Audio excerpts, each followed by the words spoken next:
Сайн мэцгоноо сонсогчдоо шинэ дугаарыг маань сонсож байгаа та бүхэндээ маш их баярлалаа. За энэ дугаартаа би утаа буюу агаарын бохирдлоос хүүхдүүдээ эцэг эхчүүд бид хэрхэн хамгаалж болох вэ гэсэн энгийн зөвлөгөөнүүдийг багтаасан Bognohome podcast бэлтгэн хүргэхээр шийдлээ.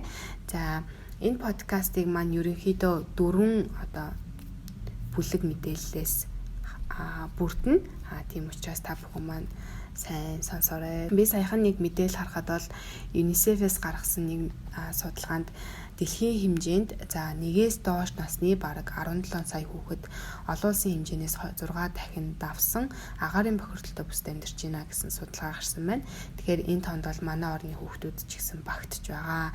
За тийм учраас эцэг эхчүүд бид аль болох өдөр тутмын амьдралдаа гадуур татвар явахдаа хүүхдээ хамгаалж удаанаас хол байлгахад бол бүхнээ зориулах хэрэгтэй. Тэгэхээр нэгдүгээр бүлэг арга хэмжээ маань юу вэ гэхээр бид нар агаарын бохирд гадаа гарах үедээ авах арга хэмжээ байгаа. За гадаа гарах үедээ авах арга хэмжээ маань юунаас эхлэх вэ гэхээр та бүхэн аль болох агаарын бохирдлын талаар тогтмол мэдээлэлтэй байх хэрэгтэй. Энээс юу харж болох вэ гэхээр та бүхэн хаагур хамгийн их бохирдолтой байна. Мөн хідэн цаг үед хамгийн их бохирдолтой байна гэдгээ мэдэж авна гэсэн үг.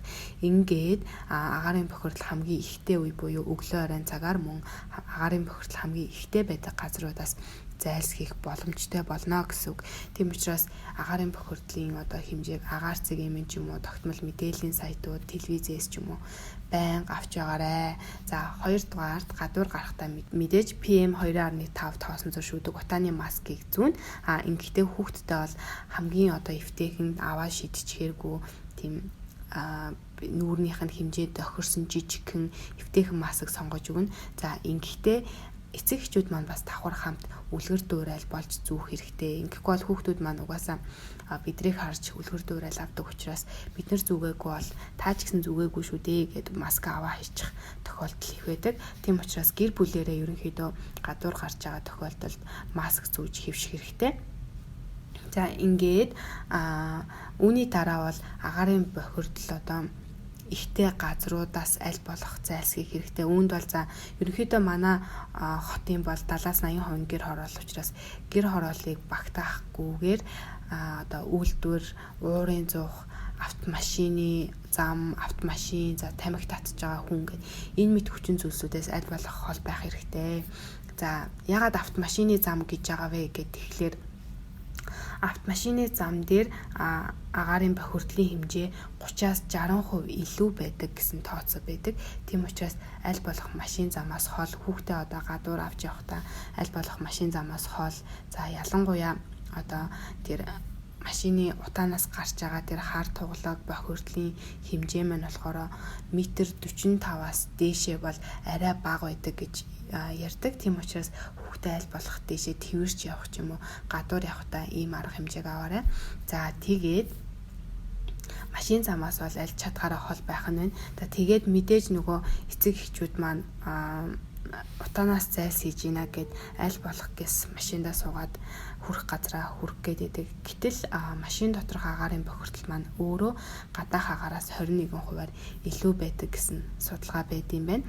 Тэгэхээр ийм их хүүтэн бохирдол ихтэй үед машина хэрэглэхгүй алхаад яваа гэж хэлэхэд хэцүү ч гэсэн аль болох машины хэрэглээгээ багасгаарай. За машины хэрэглээгээ багасгаснаар өөрөө тэр машин зам дээр гарч байгаа бохирдлын хэмжээг бууруулахад ч гэсэн тодорхой хэмжээний хувь нэмрээ оруулж чадж байгаа гэдгээ эцэг эхчүүд маань ойлгоорой. За тэгээд нөгөө утаа ихтэй газрууд гэдэгт бол тамхи татж байгаа хүнийг оруулсан. За энийг бол эцэг эхчүүд бид нар тамхи татж байгаа хүнээс аль болох хол явахыг хичээдэг ч гэсэн тамхи татж байгаа хүмүүс маань өөрөө явдал дундаа татаад идэг нь бидэнд бол хамгийн том асуудал болдог тийм. Тэгэхээр хэрвээ та тамхи татдаг бол тамхи татдаг хүмүүстэй хандаж хэлэхэд та мэдээж жирэмсэн нялх хүүхдтэй хүний хажууд татдаггүй байх. Гэхдээ явдал дундаа тамхи битээ татаарай. Таны ард, урд, хажууд эсвэл тодорхой хэмжээний зайд хүртэл явж байхад салхины чиглэлээс болоод бид болон манай хүүхдүүд манд таны татж байгаа тамхинаас хордож байгаа. Тийм учраас та тамхины цэгтэй эсгүй бол нэг газар зогсоод хүннээс зайдуу тамхиад татж байгаарай гэж хүсмээр байна. За хоёр дахь одоо авах арга хэмжээ маань юу вэ гэхээр гэр доторх агаарын чанарыг сайжруулах аргууд байгаа. За энэ хүрээнд хамгийн түрүүнд хийгдэх юм маань бол мэдээж агаар цэвэршүүлдэг ургамлуудыг бол гэртээ тарьж болно. Энэ талаар мэдээлэл авахын тулд тасалгааны агаар цэвэршүүлэгч ургамлууд ч гэдэг юм уу интернетээс хайхад бол өчнөө ургамлууд гарч ирдэм байлээ. За миний мэдж байгаагаар одоо яг гэртээ тарьж байгаа ургамлууд юу вэ гэх юм бол мөнхрөө байна. За тэгээ нүмергэн 100 наст гэх мэт бидний мэддэг ургамлууд бол олон байт юм билээ. За энэ ургамлын тухайд нэг зүйл хэлэхэд унтлагын өрөөндөө тарьж болохгүй. Оройн цагаар ургамлууд маань агаар булаацалдаг гэж би уншиж ирсэн. Тэгэхээр хэрвээ энэ үнэн бол та бүхэн унтлагын өрөөндөө биш одоо аль болох том өрөө ч юм уу те унтдаггүй өрөөндөө тарихыг эрмэлзээрэй. За хоёр дахь авах арга хэмжээ гэвэл хэрвээ боломжтой бол агаар цэвэршүүлэгч авч гэртээ тавих хэрэгтэй. За агаар цэвэршүүлэгч маань бол одоо ионжуулдаг, агаарын цэвэршүүлдэг, чийгшүүлдэг гэдээ янз бүр байд юм бэлээ. Би бол яг тэгэж олон хэрэглэсэн туршлага байхгүй учраас та бүхэн зөвлөж чадахгүй байна. Тэгэхээр та бүхэнд боломжоор аль чадхаараа агаар цэвэршүүлэгч авч тавихыг бол бодоорой гэж хүсмээр байна. За тэгээд гурав дахь арга хэмжээ маань юу вэ гэхээр би нэг арга болсон л да. Тэрний юу гэхээр цонхны агаар шүүгч гэж байдаг юм билэ. Цонхны агаар шүүгч хийдэг газрууд яг цонхонд чинь тааруулаад хийгээд өгдөг газрууд бол байдаг. Гэхдээ хэрвээ та өөрөө хий гэж бодох юм бол Facebook дээрээс Инхмаа эмчиг гээд пэйж рүү ороод үзээрэй. Би тэр Инхмаа эмчийн пэйж дээрээс энэ аргыг олж авсан байгаа. Тэгэхээр яг ямар арга вэ гэхээр том автомашины агаар шүүгчийг хуванцар одоо хүрээнд суурлуулад тэгээд цонхондоо байршуулах ийм арга байгаа юм байна. Тэгээд Инхмаа өөрийнхөө одоо туршлагаас хуваалцахад 3 жил яг нэг удаадаа наагаад 3 жил болсон. Тэгээ ямар ч одоо агаарын бохирдол, утаа, тоосонцрыг бол айгүй сайн шүүж байгаа гэж бичсэн байсан. Тэгэхээр та бүхэн хэрвээ сонирхох юм бол хийх аргыг нь болон юу ордгийн энэ талаар нь мэдээлэл аваарай. Пэйж рүү ороод. За би тэгээд хэрхэн хийх талаар энд богинохон мэдээлэл өгчээ. За хуванцар хавтангаа болохоор салхивчны хэмжээтэй хүрээ бэлтгэн байна. За тэр хүрээндээ машины агаар шүүгчээ халдаг силиконоор наагаад за тэр силиконтой тэр хуванцар хүрээтэй агаар шүүгчээ цонхондоо бол бас халдаг силиконоор наагаад ингээд бол цонхоо чөлөөтэй нээж хааж болно. Тэгээд агаар орохдоо бол тэр агаар шүүгчээр дамжаад цэвэрлэгдээд ингээд орох нь. За тэгээд 3 дугаар тавх арга хэмжээ маань юу вэ гэхээр хүүхдийнхээ хоол хүнсэнд анхаарах байгаа. За энэ хүрээнд бол мэдээж энэ ханаа том ихтэй, дээрээс нь энэ бохирдол ихтэй үед бол шингэн юмыг маш сайн амгалгана. Тэгээд хоолны тухайд бол витамин С болон омега агуулсан хоол хүнсийг бол сайн идүүлэх хэрэгтэй байдаг. За энэ нь болохоор бие төрөмтлөгцөн хорт бодисыг гадагшлуулахад бол их тустай байд юм байна. За тэгээд дөрөвдүгээрт бол эерэг нөлөөллийг бий болгох юм аргууд байгаа. За нэгдүгээрт бол мэдээж бид гэр бүлэрээ тогтмол цэвэр агаарт гарч явах хэрэгтэй.